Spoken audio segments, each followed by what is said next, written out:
Tanaw na oh, masaya na naman ang mga batuta. Go, Paskong Pasko na nga naman ang Batangas. Ang Pasko ay sumapit, tayo ay magagsiawit ng magagandang himig. Ay paano? Pupuntahan na natin ho ang pailaw sa bayan ho. Sabi ko siya, patay tayo.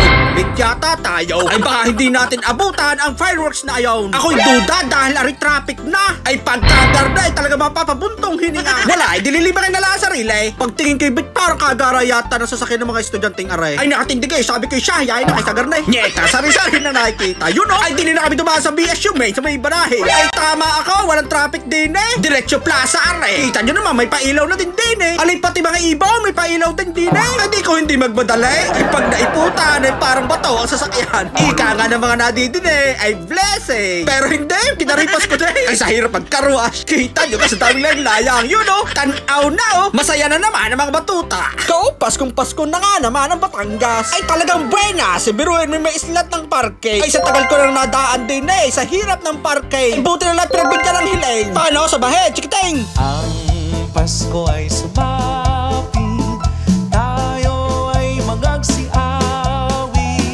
ng magagandang himig dahil sa Diyos ay pag-ibig nang si Kristo'y silang, may tatlong haring nagsidalaw at ang bawat isa ay nagsipaghandog ng tanging alay. Bagong taon at magbagong buhay nang lumigaya ang ating bayan. Tayo'y magsikap upang makamtan natin ng kasaganaan.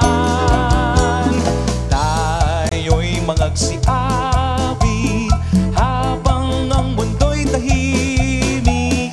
Ang araw ay sumapit ng sanggol na dulot ng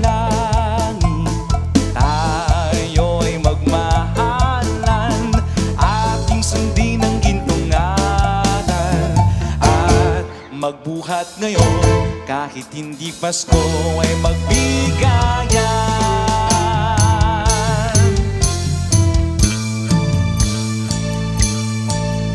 Kita nyo naman, gara ano ah. Tips lamang sa mga pupunta, maligo muna dadala ng kwarta ha. At ang bata kapag nagligalig na, ay wah, ay tunay nakuha. Hindi ka titigilan hanggat hindi nakukuha ang gusto niya. Ay sa dami nagkalat na garni din eh. Ay wala ba kung di ka bumili. Ay talagang mabubudol at mabubudol ka ng anak mo bade. Salamat tol sa discount. Ay Brad pa nga eh. Salute, you know, bigyang hilig nang walang ligalay. Kita nyo naman sa galing ng budol ng mga yaan. Ay wan nga baga sa mga laruang yak. Tapusan ako na rin naglaro.